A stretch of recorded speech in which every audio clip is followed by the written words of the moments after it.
যে বাইতুল্লাহর বড় ইমাম আব্দুর রহমান আস-সুদাইস, মক্কার বড় ইমাম ভাই মদিনার বড় ইমাম আব্দুর রহমান আস-সুদাইস, তাকে সাংবাদিকরা রমজান মাসে জিজ্ঞাসা করলো, আপনি তো এই বাইতুল্লাহর বড় ইমাম, আপনি বাইতুল্লাহর এত বড় ইমাম হয়ে গেলেন, দীর্ঘ 37 বছর পর্যন্ত আপনার একটা লুকমা গেল না, আপনার দীর্ঘ 37 বছর পর্যন্ত আপনি ইমামতি করতেছেন, আপনি বাইতুল্লাহর এত বড় ইমাম কিভাবে হয়ে গেলেন, কিভাবে হয়ে গেলেন?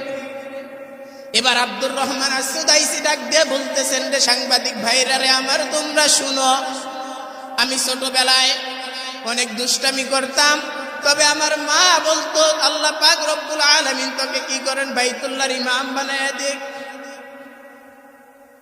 আমার বাড়ি মক্কাতেও না, দাম্মামেও না, আমার বাড়ি মক্কাতেও না, মদিনায় না, তবে আমার বাড়ি হইল দাম্মাম শহরে।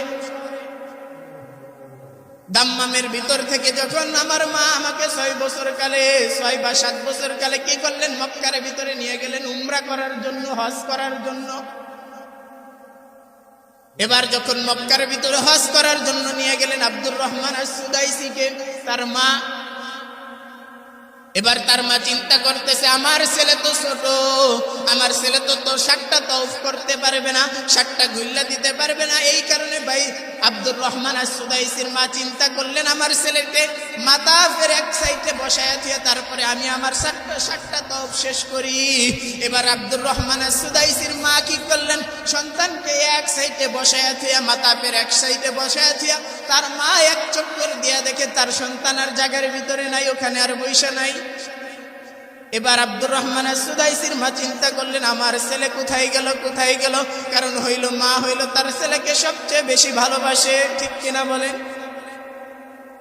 এবার মা চিন্তা করতেছে, আমার ছেলে কোথায় গেল? খুঁজতে খুঁজতে যায় দেখে আব্দুর রহমান আস-সুদাইসি ওই কাবার গিলাফ, কাবার কালো গিলাফ ধইরা ধইরা ঘুরতেছে আর কাঁদতেছে। এবার আব্দুর রহমান আস-সুদাইসির মা ডাক দিয়ে বলতেছেন, রে সন্তান আমার, এই কাবার গিলাফের বড় দাম, এই কাবার গিলাফের সম্মান তুমি দিতে পারবে না, তুমি ওখানে বসে থাকো, কারণ হইল আমাকে 60টা তওয়াফ শেষ করতে হবে। এবার আব্দুর রহমান আস-সুদাইসির মা কি করলেন, তাকে আবার মাতাফের সাইডে এক সাইডে বসায়া রেখে আবার আরেকটা তওয়াফ দিতে দিতেই দেখলেন আপনার আব্দুর রহমান নাই। এবার আব্দুর রহমানের মা আবারও যায় দেখে আব্দুর রহমান কাবার কালো গিলাফ ধইরা ধইরা কাঁদতেছে।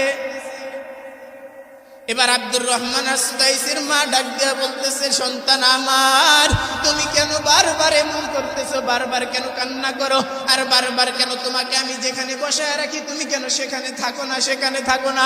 এবার আব্দুর রহমান আস-সুদাইসি ডাক দিয়া বলতেছে, মা রে মা, আমার বাড়ি তো দাম্মাম শহরের ভিতরে, দাম্মামের ভিতরে আমার বাড়ি, আমার বাড়ি মক্কাতেও না, মদিনায়ও আমার বাড়ি না, তবে এই বাইতুল্লাহ, আমার বাইতুল্লাহ এত সুন্দর, বাইতুল্লাহ আমার কাছে এত ভালো লাগে, এই বাইতুল্লাহর চোখ দিয়ে আমি আমার চোখ দিয়ে এত সুন্দর ঘর দাম্মাম শহরের ভিতরে কোথাও দেখি নাই, কারণ বাইতুল্লাহ এত সুন্দর ঘর, এই বাইতুল্লাহ একজনের ঘর, তিনি কে?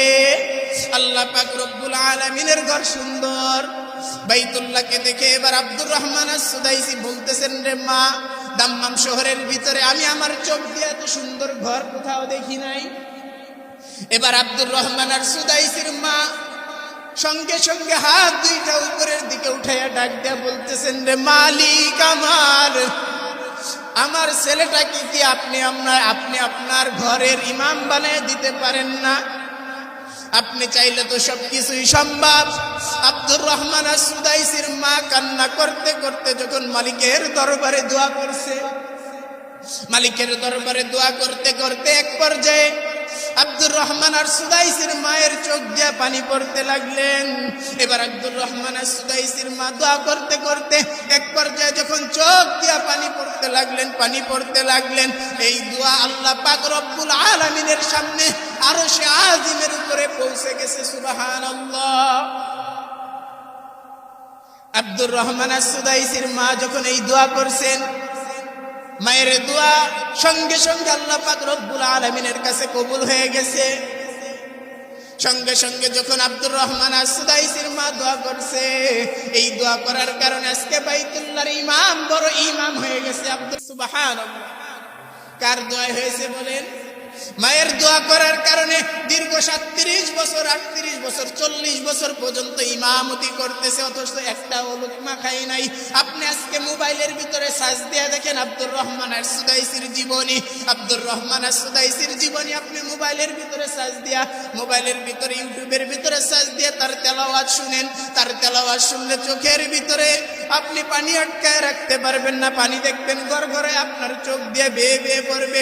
এত সুন্দর তেলাওয়াত, এত সুন্দর তেলাওয়াত, তার তেলাওয়াত। রমজান মাসের ভিতরে যখন আব্দুর রহমান আস-সুদাইসি যখন তারাবির নামাজ পড়ায়, আব্দুর রহমান আস-সুদাইসি যখন তারাবির নামাজ যখন রমজান মাসের ভিতরে পড়ায়, মুরব্বী বাবারা যখন তার পিছনে দাঁড়ায়, মুরব্বীরা কি করে দুইটা চোখ থেকে দুইটা পানি ফুটা যখন ফেলতে ফেলতে এক পর্যায়ে মুরব্বীরা কি করে একদম জমিনের ভিতরে পড়ে যায়, তারপরেও নিয়ত ছাড়ে না।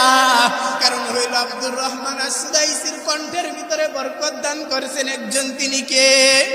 আল্লাহ পাক রব্বুল আলামিন এত কণ্ঠ দিয়া দিলেন, এত দামি বানায়া দিলেন, এত মক্কা এবং মদিনার এত বড় দামি ইমাম বানায়া দিলেন কার দোয়ায়? মা বাবার দোয়ায় বানায়া দিলেন। আজকে দুনিয়ার ভিতরে তোমরা যারা কি করো, আল্লাহ পাক রব্বুল আলামিন বললেন ওয়া ক্বাদা রাব্বুকা আল্লা তা'বুদু ইল্লা ইয়্যাহু ওয়া বিল ওয়ালিদাইনি ইহসানা। হে দুনিয়ার মানুষ, তোমরা আমি আল্লাহর ইবাদত করবা। আমি আল্লাহ পাক রব্বুল আলামিন হইলাম তোমাদের রব। সর্বপ্রথম আমরা ইবাদত করব একজনের, তিনি কে? দুনিয়ার কোন মানুষের ইবাদত করা যাবে না, দুনিয়ার কোন মাজারে সেজদা দেওয়া যাবে না, দুনিয়ার কোন পীর বাবার পায়ে যে সেজদা দেওয়া যাবে না। এইটা আমি আপনাদের সুন্দরভাবে বুঝাইয়া দিলাম।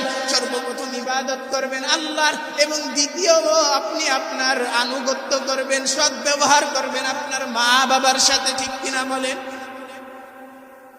আপনাকে আমি বুঝাইয়া দিলাম আল্লাহ পাক রব্বুল আলামিনের ইবাদতের পরেই কার খেদমত? মা বাবার খেদমত করার দরকার আছে না নাই? এক নম্বর ইবাদত করব আমরা একজনের, তিনি কে? আল্লাহর ইবাদত করার দরকার আছে না নাই? আমরা এক নম্বর ইবাদত করব আল্লাহর, দুই নম্বরে খেদমত করব আমার মা বাবার, ঠিক কিনা বলেন? মা বাবার দোয়া কবুল। পৃথিবীর ভিতরে যত পীর সাহেব আছে, পৃথিবীর ভিতরে যত পীর আছে, সমস্ত পীর মিল্লা যদি আপনাকে একটা গিলাস এনে দেন, একটা গিলাসের ভিতরে পানি এনে দিবেন, সমস্ত পীর সাহেব মিল্লা যদি একটা গিলাসের ভিতরে ফু দেয়, আর আপনার মা বাবা যদি শুধুমাত্র বিসমিল্লাহ বলে যদি একটা গিলাসের পানির ভিতরে ফু দেয়, সঙ্গে সঙ্গে আপনার মা বাবার বিসমিল্লাহ বলে যেই ফুটা দিছে, আপনার মা বাবার সঙ্গে সঙ্গে ওই ফু দেওয়ার কারণে মালিকের দরবারে আপনার মা বাবা দুয়ার ওই ফুটাই আল্লাহর দরবারে কবুল হয়ে যাবে। সুবহানাল্লাহ।